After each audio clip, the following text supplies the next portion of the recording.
Hello class, beta today we will start a new topic that is inverse trigonometric function. Short में हम इसको लिखेंगे ITF. बेटा देखो चैप्टर कॉन्सेप्चुअल बहुत ज्यादा है और लास्ट टॉपिक जो हम लोगों ने डिस्कशन किया था that is relations and functions. तो थोड़ा बेसिक रिवीजन पहले कराएंगे स्टार्टिंग के 10 मिनट्स और बहुत जरूरी है. हम बेटा बात कर रहे हैं ट्रिग्नोमेट्रिक फंक्शंस के इनवर्स की बात कर रहे हैं. ठीक है, तो पहले बेसिक आइडिया जो कि फंक्शन टॉपिक में आपको समझाया था कि किसी भी फंक्शन के इनवर्स की बात कब होगी. किसी भी फंक्शन के इनवर्स की बात कब होगी. तो पहला बेसिक पॉइंट यही है when inverse of a function exist. तो नोट डाउन किसी भी गिवन फंक्शन का इनवर्स एग्जिस्ट केवल और केवल तभी करेगा when given function is 1 1 and on 2. तो 1 1 फंक्शन क्या होगा, on 2 फंक्शन क्या होगा, डिटेल में डिस्कशन किया था फंक्शन टॉपिक में. तो रिलेशन फंक्शन वाला वो वीडियो देखो जहां पे मैंने टाइप्स ऑफ फंक्शन स्टार्ट किया था. ठीक है, पर घबराने वाली बात नहीं है. हम यहाँ पे थोड़ा सा रिवीजन कराएंगे what is 1 1 function and what is on 2 function. तो पहले इतना आपको नोट करना है कि किसी भी फंक्शन के इनवर्स की बात कब होगी, जब वो फंक्शन 1 1 होगा और ऑन टू भी होगा. तो अगर मान लो कोई function f a to b defined है, अगर कोई function a to b defined है तो a क्या कहलाती है बेटा, डोमेन बता रखा है.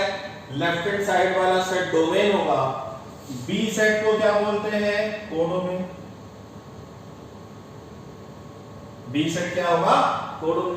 तो मान लो अगर कोई function f a to b defined है और ये डिक्लेयर है कि this function is 1 1 as well as on 2, तो हम बोलेंगे yes since this function is 1 1 on 2 the inverse of this function exist. और उसका सिंबल क्या होगा, f के ऊपर माइनस लगाएंगे, बोलेंगे and then f inverse exist and given by f inverse. बेटा ये f है तो इसका इनवर्स f पावर माइनस 1 या f इनवर्स बोलो. डिफाइन कहां से कहां होगा, अगर function a to b define है तो उसका इनवर्स रिवर्स यानी b टू a डिफाइन होगा. अगर function a to b define है तो f inverse b to a define होगा. नोट डाउन बेटा, फिर आगे मूव करते हैं.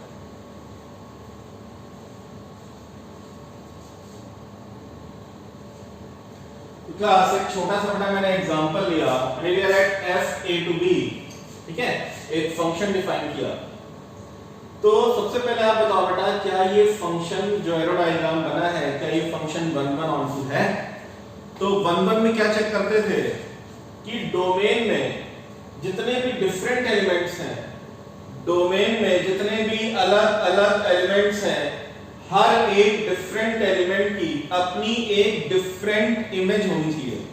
तो बेटा A की अपनी एक अलग डिफरेंट इमेज है, A की इमेज 1 पे है, B की अपनी एक डिफरेंट इमेज है, C D की भी अपनी इंडिविजुअल अलग अलग इमेजेस हैं. तो हम बोलेंगे दिस फंक्शन इज 1 1. तो ये फंक्शन हमारा कैसा है, 1 1 है. फिर मैंने बोला चेक करो क्या ये फंक्शन ऑन टू है, क्या ये फंक्शन ऑन टू है. जनरली बेटा हम बोलते हैं कि जो B सेट है, जो राइट साइड में सेट लिखा होता है दैट इज कोडोमेन. तो मैं बोलूं कि जो B सेट है ये क्या है, तो B सेट में क्या लिखा है 1 2 3 4. तो आप बताओ इसकी कोडोमेन क्या है, कोडोमेन है 1 2 3 4.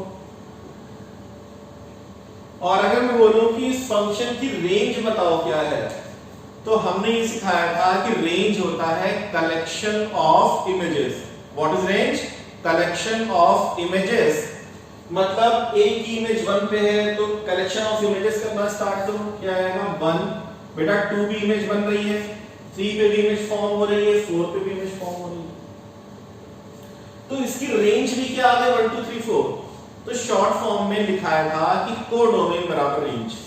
तो कोडोमेन और रेंज इक्वल है तो हम यहां लिखेंगे कोडोमेन इक्वल्स टू रेंज. और अगर कोडोमेन रेंज के इक्वल है then we say that the function is onto. तो ये जो फंक्शन का एरो डायग्राम मैंने बनाया है ये फंक्शन था 1 1 as well as on to.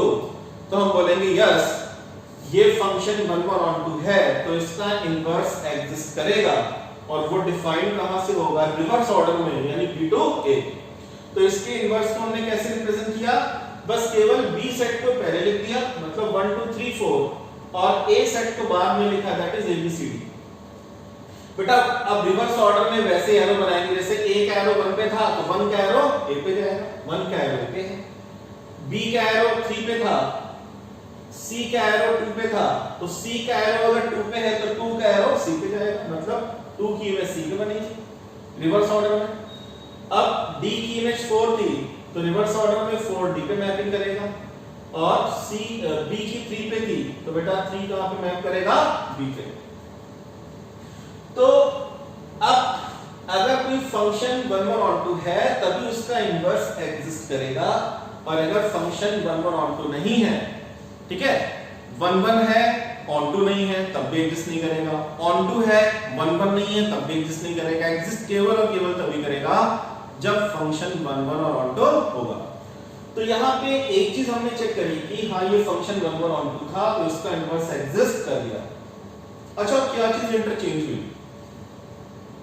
आप ये बताओ बेटा कि ये क्या है, ये इस फंक्शन की डोमेन है, कैपिटल ए क्या है, डोमेन किसकी, फंक्शन की। अब अगर मैं ये पूछूं कि इस इनवर्स की डोमेन बताओ, इस f इनवर्स की डोमेन बताओ, तो आप बताओ इसकी डोमेन क्या होगी, domain of f inverse, domain of f inverse set b हो गई और रेंज ऑफ f इनवर्स क्या हो गई,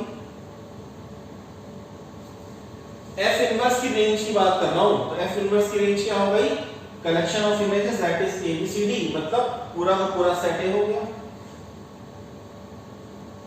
पूरा का पूरा सेट A हो गया। फंक्शन की डोमेन क्या है, फंक्शन की डोमेन है A, ये इसकी डोमेन है और फंक्शन की रेंज क्या है, B। तो बेटा वेरी इंपॉर्टेंट पॉइंट बना के नोट कर लो कि अगर function a to b defined है और वो 1 1 ऑन टू है तो इनवर्स ऑफ फंक्शन में क्या हो जाएगा, जो फंक्शन की डोमेन थी, जो फंक्शन की डोमेन थी वो इनवर्स ऑफ फंक्शन की रेंज हो गई और जो फंक्शन की रेंज थी, रेंज यहां पे b है, रेंज यहां पे b है, वो इनवर्स की क्या हो गई, डोमेन हो गई। तो डोमेन और रेंज आपस में इंटरचेंज हो जाएंगे, but the condition is again I repeat the function should be 1 1 as well as onto. Note down.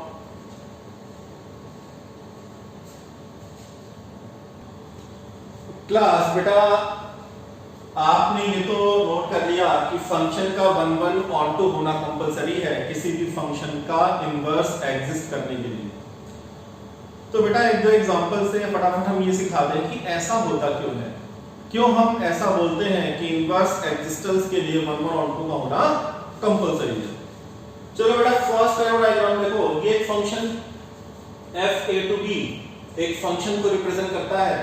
अच्छा फंक्शन को रिप्रेजेंट करने का बेसिक कंडीशन क्या है कि डोमेन में p q r s की 4 एलिमेंट हैं, हर एक एलिमेंट की यूनिक इमेज मिलना कंपलसरी है। यूनिक का मतलब ये हुआ, यूनिक का मतलब हुआ 1 एंड ओनली 1। तो आप बताओ p की इमेज मिल गई, q की इमेज 3 है, r की इमेज भी 3 है। बेटा ये प्रॉब्लम क्रिएट नहीं कर रहा। यूनिक का मतलब डिफरेंट नहीं होता, यूनिक का मतलब डिफरेंट इमेज से नहीं है। यूनिक का मतलब है कि हर एक एलिमेंट की इमेज मिल रही है या नहीं मिल रही है, मिल रही है। एक से ज्यादा बार तो नहीं मिल रही है, एक ही बार मिल रही है। तो बेटा q की इमेज एक बार मिल रही है 3 पे, ये अलग बात है कि r ने भी अपनी इमेज 3 पे बना ली, कोई दिक्कत नहीं। s की इमेज 8 पे बन गई। तो ये एक फंक्शन को रिप्रेजेंट करता है। लेकिन अब मैं अगर ये पूछूं क्या ये वन वन फंक्शन है, सबसे पहला चीज था क्या ये फंक्शन है? Yes, it is a function. ठीक है, फिर मैंने बोला क्या ये वन वन फंक्शन है? तो बेटा वन वन फंक्शन होने के लिए तो बात ये करी, ये सिखाई कि ए के जितने भी डिफरेंट एलिमेंट हैं सबकी डिफरेंट इमेज होनी जरूरी है, सबकी डिफरेंट इमेज होनी कंपलसरी है। बट यहां पे क्या है, क्यू की इमेज भी 3 है, आर की इमेज भी 3 है। ये चीज होने से प्रॉब्लम इस ये नहीं है कि फंक्शन नहीं है, फंक्शन तो है बट ये वन वन फंक्शन नहीं है, क्योंकि ये क्या है, दो एलिमेंट की सेम इमेज फॉर्म हो रही है। तो ये फंक्शन कैसा है, मैनी वन फंक्शन है। तो this is not a one one function. ये फंक्शन कैसा है, मैनी वन फंक्शन। तो अगर मैं ये डिक्लेयर कर रहा हूं कि ये फंक्शन वन वन फंक्शन नहीं है, तो इसका मतलब मैं ये बोल रहा हूं कि इस फंक्शन का इनवर्स एग्जिस्ट नहीं करेगा। अब बेसिकली आपको सीखना ये है ऐसा बोला क्यों जा रहा है। तो आप बताओ बेटा, अगर ये फंक्शन a to b है और अगर इसका इनवर्स एग्जिस्ट करता, बाय चांस मान लो एग्जिस्ट करता, तो वो कहां से कहां करता, रिवर्स ऑर्डर में। अगर ये a to b डिफाइन है तो inverse b to a define होता।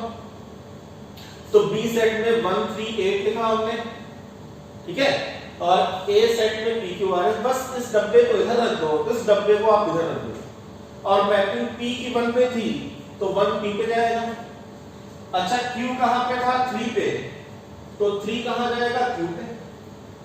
r कहां था, वो भी 3 पे था, तो 3 बोलेगा ठीक है, अगर q और r 3 पे थे तो 3 कहां पे जाएगा, q पे भी जाएगा और r पे भी जाएगा। और s कहां पे, 8 पे, तो 8 कहां जाएगा, s पे। जैसे ही हमने रिवर्स ऑर्डर में एरो डायग्राम बनाया, ठीक है, तो फंक्शन की बेसिक डेफिनेशन ही फेल हो गई।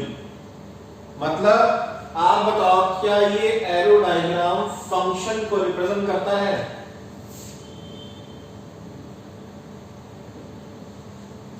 फंक्शन ही रिप्रेजेंट नहीं करता है। बेटा हम फंक्शन के इनवर्स की बात कर रहे हैं, तो किसी फंक्शन का इनवर्स भी फंक्शन तो होना ही चाहिए ना।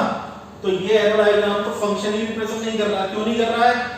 क्योंकि B सेट में 3 एक ऐसा एलिमेंट मिल गया जिसकी 2 इमेजेस मिलनी शुरू हो गई। ये तो बेटा फंक्शन के लिए अलाउड नहीं है।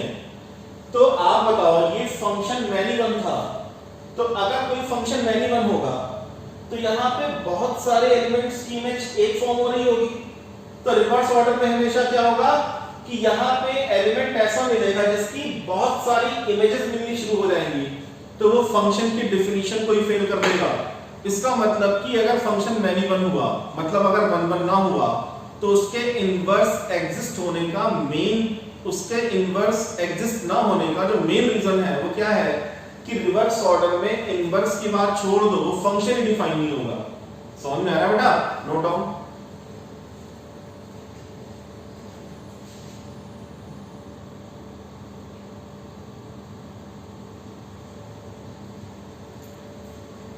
अब क्लास बेटा ये देखते हैं कि मान लो फंक्शन हमारा वन वन है, फंक्शन हमारा वन वन है लेकिन वो ऑन टू नहीं है। जैसे आप इधर देखो, ये फंक्शन, सबसे पहले ये बताओ बेटा क्या ये डायग्राम फंक्शन को रिप्रेजेंट करता है? Yes, this is a function, क्योंकि a के हर एक एलिमेंट की अपनी यूनिक इमेज है। यूनिक का मतलब वन एंड ओनली वन। जैसे p की 1 पे है, q की 2 पे है, r की 3 पे है, s की 4 पे, कोई एलिमेंट छूट नहीं रहा और किसी भी सिंगल एलिमेंट की एक से ज्यादा इमेज नहीं है। तो ये फंक्शन हमारा वन वन है। यस, दिस फंक्शन, पहली बात तो फंक्शन है, वन वन फंक्शन की है। लेकिन क्या ये फंक्शन ऑन टू है? ये फंक्शन ऑन टू नहीं है। क्यों ऑन टू नहीं है? बेटा b क्या है, कोडोमेन। अगर हम बोले कोडोमेन क्या है, तो कोडोमेन है 1 2 3 4 5 इंक्लूडिंग 5, दिस इज कोडोमेन। अब अगर हम पूछें इसकी रेंज क्या है, तो रेंज तो बेटा केवल होता है कलेक्शन ऑफ इमेजेस। तो इमेजेस का कलेक्शन क्या है, 1 2 3 4। जबकि इसकी कोडोमेन क्या है 1 2 3 4 5, पूरा का पूरा ये सेट भी कोडोमेन है, जबकि रेंज इसकी 1 2 3 4 है। तो हम लिखेंगे codomain not equal to range, that's why this function is not onto. और अब अगर ये फंक्शन ऑन टू नहीं है तब भी हम बोलेंगे इसका इनवर्स एग्जिस्ट नहीं करेगा। द मेन थिंग इज क्यों ऐसा बोला जाता है वो सीखो आप। तो मान लो मैंने रिवर्स ऑर्डर में एफ इनवर्स लिख दिया और inverse b to a define होगा, अगर होगा तो बेटा b क्या है 1 2 3 4 5 और a सेट है pqrs। रिवर्स ऑर्डर में मैपिंग करना है, p 1 पे था तो 1 p पे गया, q 2 पे है तो 2 q पे चला गया, r 3 पे था तो 3 r पे गया, s 4 पे है तो 4 s पे गया। अब बेटा यहां पे कोई एलिमेंट नहीं था जिसने 5 पे इमेज नहीं बनाई, तो रिवर्स ऑर्डर में 5 भी अपनी इमेज कहीं नहीं बनाएगा, बट इसने फिर से फंक्शन के डेफिनेशन को फिल कर दिया। तो ये एरो डायग्राम तो बेटा फंक्शन रिप्रेजेंट नहीं कर रहा है। क्यों नहीं कर रहा? क्योंकि बी सेट में बेटा अब इसकी डोमेन चेंज हो गई ना, पहले डोमेन क्या थी ए थी, अब इसकी डोमेन बी है। तो डोमेन में 5 एक ऐसा एलिमेंट है जिसकी कोई इमेज ही फॉर्म नहीं हो रही। तो कंडीशन क्या है कि हर एक एलिमेंट जो डोमेन में है उसकी इमेज मिलना कंपलसरी है, यूनिक इमेज मिलना कंपलसरी है। तो इन चारों की तो इमेज मिल रही है लेकिन 5 की कोई इमेज नहीं मिल रही, तो that's why this is not a function. और बेटा जब फंक्शन ही नहीं है तो इनवर्स की तो बात ही नहीं होगी। दैट्स व्हाई हम ये बोल रहे हैं कि किसी भी फंक्शन के लिए इनवर्स एग्जिस्ट कराने के लिए बेसिक रिक्वायरमेंट क्या है, that function should be 1 1 as well as onto. तो नोट डाउन।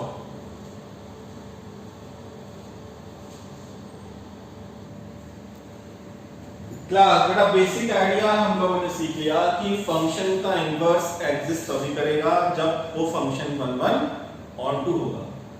तो बेसिकली बेटा हम जो टॉपिक स्टार्ट कर रहे हैं दैट इज इनवर्स किसका, ट्रिग्नोमेट्रिक फंक्शन का। तो इसका मतलब ये हुआ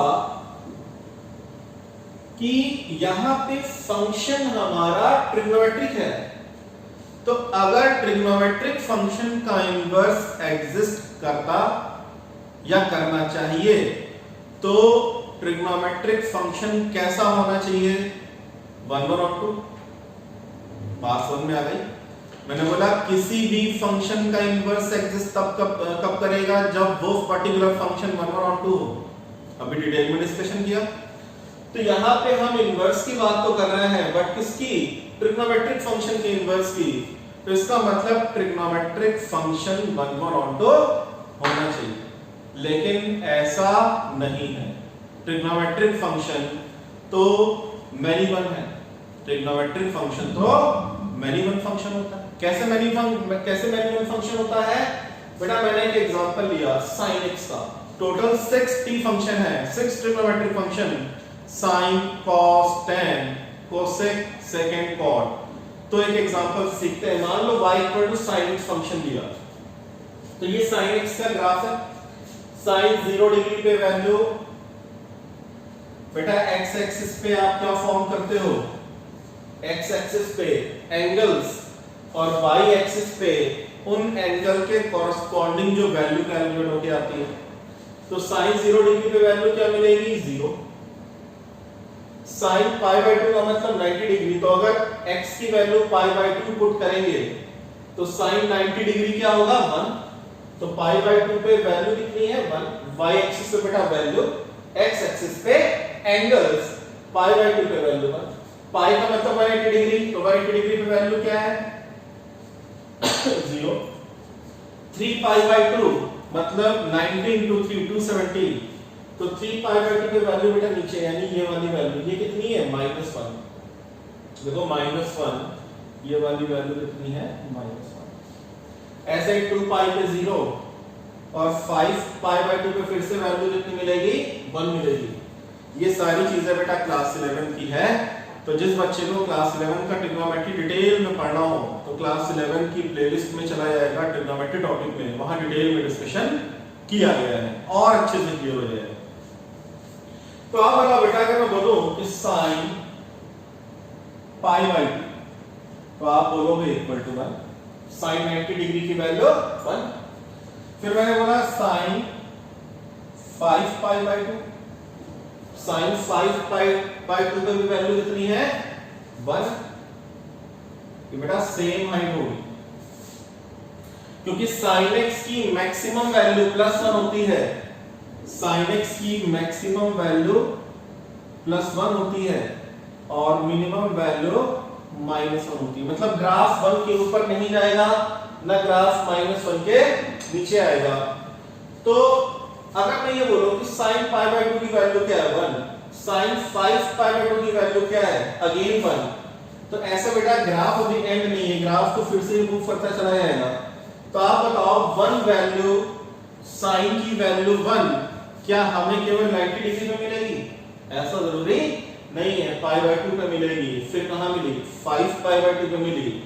There are so many angles in which sin x is equal to 1।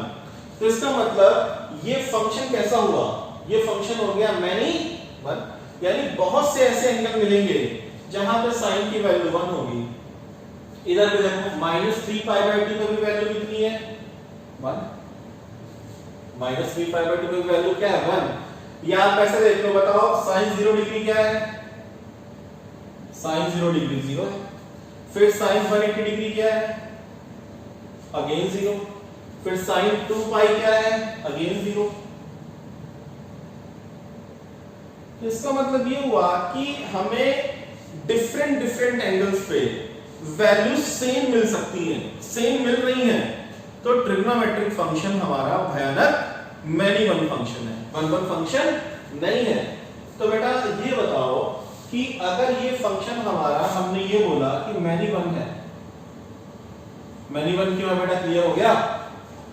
अगर ये फंक्शन हमारा मैनी वन है तो हम तो सिंपली ये बोलते हैं कि भाई ठीक है, अभी आपने ये सिखाया गुरुजी कि फंक्शन अगर हमारा 1 1 नहीं होगा तो उसका इनवर्स एग्जिस्ट नहीं करेगा। तो आप बताओ क्या sin x का इनवर्स एग्जिस्ट करेगा? तो हम बोलेंगे बिल्कुल नहीं करेगा। तो इसका मतलब inverse does not exist, sin x का इनवर्स एग्जिस्ट नहीं करेगा। ऐसे बेटा किसी भी ट्रिग्नोमेट्रिक फंक्शन का इनवर्स एग्जिस्ट नहीं करेगा। तो अगर ट्रिग्नोमेट्रिक फंक्शन का इनवर्स एग्जिस्ट ही नहीं करेगा तो हम फिर एक टॉपिक पढ़ क्यों रहे हैं, inverse of trigonometric function. Chapter तो यहीं पे खत्म हो गया। एक्चुअली टॉपिक यही होना चाहिए था कि इनवर्स फंक्शन का एग्जिस्ट तब करता है जब 1 1 और 2 डिटेल में एक्सप्लेनेशन सीखा हम लोगों ने। फिर ये सीखा कि भाई ट्रिग्नोमेट्रिक फंक्शन तो भयानक मैनी वन है तो उसका इनवर्स एग्जिस्ट नहीं करेगा, चैप्टर एंड हो गया। बट बेटा जबरदस्ती टॉपिक को आगे बढ़ाया गया केवल और केवल परेशान करने के लिए। क्या परेशान करने के लिए? इन्होंने बोला ठीक है कि ये जो ग्राफ है, ये ग्राफ आपको sin x का मैनी वन दिख रहा है, ठीक है मैनी वन है ये। तो हम क्या करें, हम कुछ बाउंडेशन लगा दें, कुछ रिस्ट्रिक्शन लगा दें या कुछ मॉडिफिकेशन कर दें इस ग्राफ पे कि ये ग्राफ 1 1 तो नहीं है, but can we make this graph 1 1 after applying some restrictions. तो क्या किया गया बेटा, कुछ एक्स्ट्रा कंडीशंस अप्लाई करी गई, मॉडिफाई किया गया ग्राफ को। या आप ऐसा बोल दो ग्राफ पे कैंची चला दी। क्या चला दी? कैंची चला दी। कितने पोर्शन में कैंची चलाई, कितना टुकड़ा काट के निकाल दें कि वो ग्राफ हमारा मैनी वन से 1 1 फंक्शन बन जाए। मींस टू से कि बेटा ये ग्राफ प्रॉब्लम क्रिएट कर रहा है। क्या प्रॉब्लम क्रिएट कर रहा है? ग्राफ हमारा मैनी वन है। तो अब मैनी वन प्रॉब्लम को दूर करने के लिए भाई फंक्शन 1 1 होना चाहिए, ऑन टू भी होना चाहिए। तो हम इस ग्राफ के टुकड़े करेंगे, ठीक है, और ऐसे टुकड़े करेंगे कि वो टुकड़ा हमारा, वो पोर्शन ऑफ द ग्राफ हमारा 1 1 भी हो, ऑन टू भी हो। तो पहला जो पोर्शन है यानी फर्स्ट पोर्शन जिसपे हम कैंची चलाएंगे यानी टुकड़ा काटेंगे वो ये है। ध्यान से देखना बेटा, क्रॉस, ये क्रॉस कर रहा है। मतलब अगर मैं इतने पोर्शन को काट के अलग कर दूं, इतने पोर्शन पे कैंची चला दूं, अलग कर दूं, तो देखो कैसा दिखेगा। यहां बनाते हैं, ये दिखेगा कुछ ऐसा।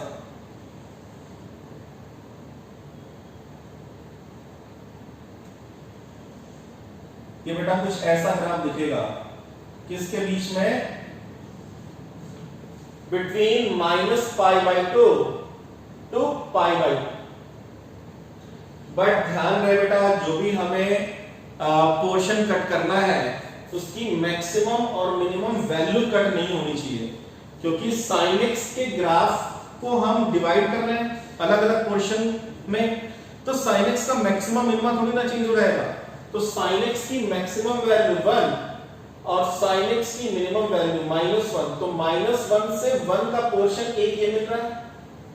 तो ये जो ग्राफ का पोर्शन है दैट इज बिटवीन -π/2 टू π/2। अब बेटा ध्यान से इतने पोर्शन को देखो आप ग्राफ के, केवल इतने टुकड़े। π/2 पे वैल्यू क्या है 1, -π/2 पे वैल्यू क्या है -1 है। तो इतने पोर्शन ने भी अपनी मैक्सिमम मिनिमम वैल्यू को मेंटेन किया हुआ है। और -π/2 से π/2 के बीच में जितने भी एंगल्स मिलेंगे, -π/2 से π/2 के बीच में जितने भी डिफरेंट एंगल्स मिलेंगे, बेटा कोई एंगल यहां जैसे ये 0 है तो 0 पे वैल्यू क्या है 0 है। 0 से π/2 के बीच में जितने भी एंगल्स ले लो, बताओ मैं बोलूं कि इस एंगल पे वैल्यू क्या होगी, ध्यान से देख बेटा, इस एंगल पे वैल्यू क्या होगी, ये वाली वैल्यू होगी। इस एंगल पे वैल्यू क्या होगी, ये वैल्यू होगी। इस एंगल पे वैल्यू क्या होगी, ये। मैंने बोला इस एंगल पे वैल्यू क्या होगी, ये होगी। ऐसे ही -π/2 से 0 के बीच में कई सारे एंगल्स ले लिए, तो हर एक एंगल पे, हर एक डिफरेंट एंगल पे अपनी एक डिफरेंट वैल्यू मिलेगी। ऐसा नहीं होगा जैसे इस पूरे ग्राफ में क्या था, इस पूरे ग्राफ में था कि 90 पे वैल्यू 1 थी, फिर 5π/2 पे भी वैल्यू 1 थी, फिर -3π/2 पे भी वैल्यू 1 थी। लेकिन अब आप ये बताओ कि इस पोर्शन में वैल्यू 1 केवल एक ही एंगल पे मिल रही है, π/2 पे मिल रही है। वैल्यू -1 केवल एक ही एंगल पे मिल रही है, -π/2 पे मिल रही है। इसके बीच में जितने भी डिफरेंट एंगल्स आएंगे, उन सब डिफरेंट एंगल्स की भी अपनी डिफरेंट वैल्यूज होंगी, अपनी डिफरेंट वैल्यूज होंगी। तो बेटा ये पोर्शन जो ग्राफ का है sin x का, that is 1 as well as on 2। तो हम ये बोलेंगे ठीक है भाई, sin x इनिशियली तो 1 ऑन 2 नहीं था, बट अगर हमने इतना पोर्शन इसका कट कर दिया तो ये 1 ऑन 2 हो गया। और अगर इतना पोर्शन ग्राफ का 1 ऑन 2 है तो हम इनवर्स ऑफ sin x की इतने पोर्शन में तो बात कर सकते हैं। sin x का इनवर्स एग्जिस्ट नहीं करता, sin x का इनवर्स एग्जिस्ट कराया गया है। कैसे कराया गया है ये समझ में आ गया। तो अगर इतना पोर्शन sin x का 1 ऑन 2 है तो इतने पोर्शन में इनवर्स की बात होगी, ठीक है भाई।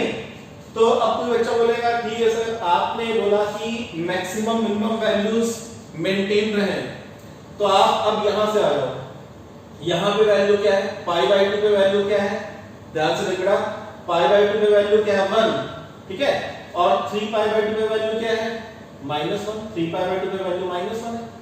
तो कोई ये बोल सकता है ठीक है सर, हमने ग्राफ का ये वाला पोर्शन कट नहीं किया, हमने ग्राफ का ये वाला पोर्शन कट कर लिया, मतलब ये वाला पोर्शन कट कर लिया, यहां बना देता हूं, ये पोर्शन कट कर लिया, तो ये वाली वैल्यू यहां पे किसके कॉरस्पॉन्डिंग एंगल है π/2, यहां पे वैल्यू क्या मिल रही है 1, π/2 पे वैल्यू 1 मिल रही है, और यहां पे वैल्यू क्या मिल रही है बेटा 3π/2 पे वैल्यू -1 मिल रही है। तो ये है 3π/2 और यहां वैल्यू -1 मिल रही है। तो इतने पोर्शन में भी π/2 पे वैल्यू 1 है और कहीं वैल्यू 1 नहीं है, 3π/2 पे वैल्यू -1 है और कहीं वैल्यू -1 नहीं है। और बेटा π/2 से 3π/2 के बीच में, मतलब इस वाले पोर्शन में, इसकी बात कर रहा हूं। आप बताओ, आप बहुत से एंगल्स ले सकते हो, एंगल एक्स एक्सिस पे लोगे, वैल्यू कहां मिलेगी, ग्राफ पे, वाई एक्सिस पे, तो इस एंगल के कॉरस्पॉन्डिंग वैल्यू यहां मिलेगी, इसके लिए यहां मिलेगी, इसके लिए यहां मिलेगी, ऐसे ही ये वैल्यूज यहां मिलेगी। तो इसका मतलब ये वाला पोर्शन जो ग्राफ का है, this portion is also 1 1 on 2। फिर नेक्स्ट पोर्शन क्या होगा, 3 पाई बाय 2 से लेके 5 पाई by 2, this is also 1 1 on 2। Next portion क्या होगा, माइनस पाई बाय 2, बेटा पहले माइनस पाई बाय 2 से पाई बाय 2 लिया, अब माइनस पाई बाय 2 से पीछे आ जाओ, तो माइनस पाई बाय 2 से लेकर कहां तक, माइनस 3 पाई बाय 2 तक, मतलब this portion is also 1 1 on 2। तो sin x के इनवर्स की बात हम कर सकते हैं अलग अलग पोर्शन पे, but that portion should be 1 1 on 2।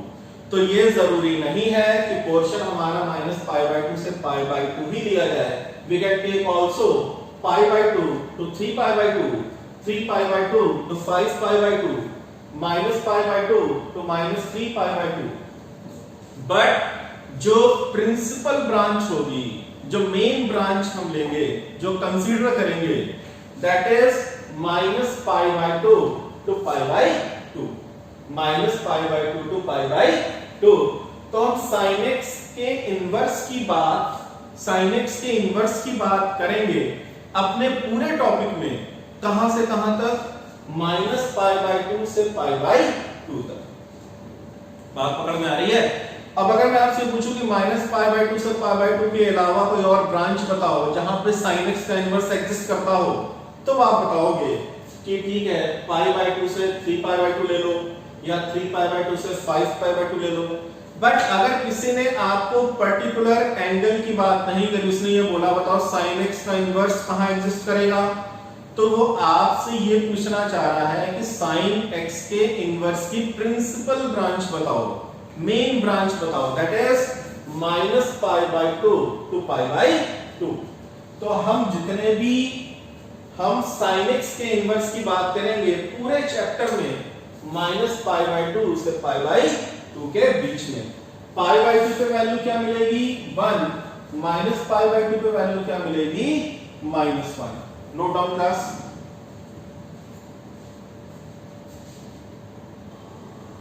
बेटा एक और ग्राफ को फटाफट डिस्कस करते हैं, और इन दोनों ग्राफ को डिस्कस करने के बाद बेसिकली रिमेनिंग जो 4 ग्राफ हैं उनको डिस्कस करने की जरूरत नहीं है। इसी से हम इनवर्स ट्रिग्नोमेट्रिक फंक्शन का पूरा डिटेल्ड कॉन्सेप्ट सीख सकते हैं। तो y equal to cos of x, ये बेटा cos x का ग्राफ देखो, अगर x एक्सिस पे क्या आते हैं, एंगल्स, और y एक्सिस पे बेटा क्या आता है, वैल्यूज। तो cos 0 डिग्री की value 1, cos 90 degree pi by 2 मतलब 90 डिग्री, cos 90 पे वैल्यू 0, फिर cos 180 डिग्री पे वैल्यू पाई का मतलब बेटा हो गया 180 डिग्री, तो 180 डिग्री पे वैल्यू क्या होती है, -1। फिर 270 degree, cos 270 degree is 0, then cos 2 pi plus 1। यहां पे देखो बेटा 0 डिग्री पे वैल्यू क्या मिल रही है, 1। तो अगर हम बोलो कि cos 0 डिग्री, आप बोलोगे 1, फिर मैं बोलूं cos 2 पाई 1, cos 2 पाई पे वैल्यू 1 है। ऐसा मैं बोलूं कि cos 4 पाई पे भी वैल्यू क्या आएगी, 1 आएगी। तो ऐसे कई डिफरेंट एंगल्स ऐसे मिलेंगे, कई डिफरेंट एंगल्स ऐसे मिलेंगे जिन पे वैल्यू सेम मिलेगी cos थीटा की। तो cos थीटा भी हमारा 1 1 फंक्शन नहीं है। कैसा फंक्शन है, मैनी वन फंक्शन है। कैसा फंक्शन है, मैनी वन फंक्शन। तो इसका मतलब cos x भी अगर मैनी वन फंक्शन है तो इसका भी इनवर्स एग्जिस्ट नहीं करेगा। ऐसे सिमिलरली बेटा हर एक ट्रिग्नोमेट्रिक फंक्शन का इनवर्स एग्जिस्ट नहीं करता है। हम जबरदस्ती कुछ रिस्ट्रिक्शंस लगा के, यानी उस पे कुछ पोर्शन कट करके डिफरेंट पोर्शंस में इनवर्स को एग्जिस्ट कराते हैं। तो यहाँ पे वो पोर्शन कौन सा होगा, जैसे बेटा sin x वाले पोर्शन में हमने बताया कि हम बात कहां से कहां करेंगे, -π/2 से π/2 के बीच की बात करेंगे। अगर कुछ नहीं बोलेगा तो sin x की बात हमेशा यहां पे होगी, ठीक है। cos x की बात कहां से कहां होगी?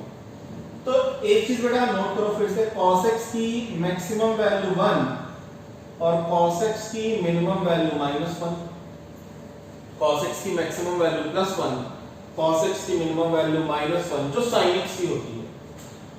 तो आप यहां भी ऐसा बताओ कि हम इस ग्राफ पे जब कैंची चलाएं, यानी जब इस ग्राफ का हम टुकड़ा काटें, तो ऐसा पोर्शन हमें कहां कहां पे मिलेगा कि cos x अपनी मैक्सिमम मिनिमम वैल्यू को मेंटेन रख पाए। तो आप देखो 0 डिग्री पे वैल्यू 1 है, 0 डिग्री पे वैल्यू 1 है। अब -1 कहां मिल रही है? -1 मिल रही है पाई पे -1 मिल रही है। तो एक पोर्शन तो ग्राफ का हो गया 1 0 डिग्री पे और पाई पे कितनी -1। तो एक पोर्शन हमारा ये हो गया, ये देखो इस पोर्शन को मैंने ड्रॉ किया कहां से, ये वाली वैल्यू मिल रही थी 0 डिग्री पे और ये वाली वैल्यू हमें मिल रही है कहां पे, पाई पे वैल्यू -1। तो पाई पे वैल्यू क्या मिल रही है, -1 मिल रही है। 0 पे वैल्यू क्या मिल रही है, 1 मिल रही है। और इस 0 से पाई के बीच में आप जितने भी एंगल्स लोगे, हर एक डिफरेंट एंगल की अपनी एक डिफरेंट वैल्यू मिलेगी ग्राफ पे। हर एक डिफरेंट एंगल के लिए अपनी एक डिफरेंट वैल्यू मिलेगी ग्राफ पे। तो मतलब cos x के इनवर्स की जब बात होगी, अगर बेटा cos x लिखा है, इसके इनवर्स को हम कैसे लिखेंगे, cos के ऊपर माइनस साइन लगा दो, cos इनवर्स x। तो यहां पे क्या है, sin इनवर्स x। तो sin इनवर्स x की बात यहां पे क्यों होगी, ये चीज डिटेल में डिस्कशन करेंगे। ऐसे बताओ cos इनवर्स के लिए हम बात जब भी करेंगे पूरे चैप्टर में थ्रू आउट कहां से कहां करेंगे, 0 से लेकर पाई के बीच, ठीक है बेटा। इसी को हम बोलते हैं that is principal branch of cos inverse x। ये cos इनवर्स x की क्या है, प्रिंसिपल ब्रांच है, ठीक है, 0 to पाई। इसी में पूरा चैप्टर घूमेगा cos इनवर्स के लिए, इसी में पूरा चैप्टर घूमेगा sin इनवर्स के लिए। अच्छा ग्राफ देख के ये बताओ कि और कौन सा पोर्शन है cos x का जहां पे हम cos x के इनवर्स की बात कर सकते हैं। तो अगर आपको पोर्शन चेक करना है, बस आप ये देख लो कि 1 और -1 जो मिनिमम और मैक्सिमम वैल्यू है ना, वो मेंटेन रहे। तो आप बताओ यहां पे वैल्यू क्या है, 0 पे वैल्यू क्या है, 1 है, 0 पे वैल्यू 1 है। फिर -पाई पे वैल्यू क्या है, -पाई पे वैल्यू -1। तो आप बताओ बेटा ये जो पोर्शन, ये वाला जो पोर्शन है, ये वाली वैल्यू हमें 1 दे रही है और ये वाली वैल्यू हमको -1 दे, देखो वैल्यू -1 मिल रही है ना। तो ये कहां पे मिल रही है, ये मिल रही है -पाई पे, ये वाली वैल्यू -पाई पे मिल रही है और ये वाली वैल्यू कहां मिल रही है, 0 पे मिल रही है। तो -पाई से लेकर कहां तक, 0 तक, -पाई से लेकर कहां तक, 0 तक। अगेन ये वाला पोर्शन हमारा कैसा है, 1 1 है और ऑन टू है। तो हम cos x के इनवर्स की बात इस पोर्शन पे भी कर सकते हैं, लेकिन और किसी भी पोर्शन में cos x के इनवर्स की बात हम तभी करेंगे जब वो पर्टिकुलर क्वेश्चन में लिख के पूछेगा। वरना जब भी हम cos x के इनवर्स की बात करेंगे तो उसकी प्रिंसिपल ब्रांच में करेंगे, दैट इज 0 to पाई। तो आई होप बेटा ये चीजें क्लियर हो गए होंगे कि कब किसी फंक्शन का इनवर्स एग्जिस्ट करता है, जब फंक्शन 1 और 2 हो। तो अगर कोई आपसे ये बोले कि बताओ बेटा ट्रिग्नोमेट्रिक फंक्शन का इनवर्स एग्जिस्ट करेगा, तो आप बोलोगे नो, एग्जिस्ट नहीं करेगा क्योंकि ये फंक्शन बाइजेक्टिव नहीं है। फिर बोला जाएगा भैया चैप्टर ही क्यों पढ़ा रहे हो इनवर्स ट्रिग्नोमेट्रिक फंक्शन, तो बोलो जबरदस्ती पढ़ाया जा रहा है, जबरदस्ती इनवर्स बनाया जा रहा है, कुछ रिस्ट्रिक्शंस अप्लाई करके, मॉडिफिकेशन करके ग्राफ पे कैंची चला के अलग अलग पोर्शन में 1/√2 दिखाते हैं। साइन इनवर्स के लिए इसकी बात होगी, कॉस इनवर्स के लिए इसकी बात होगी। हम आगे ये सीखेंगे कि tan inverse, cot inverse, cosec inverse, sec inverse के लिए किस पोर्शन की बात होगी। ठीक है भाई, तो नोट करो इतना।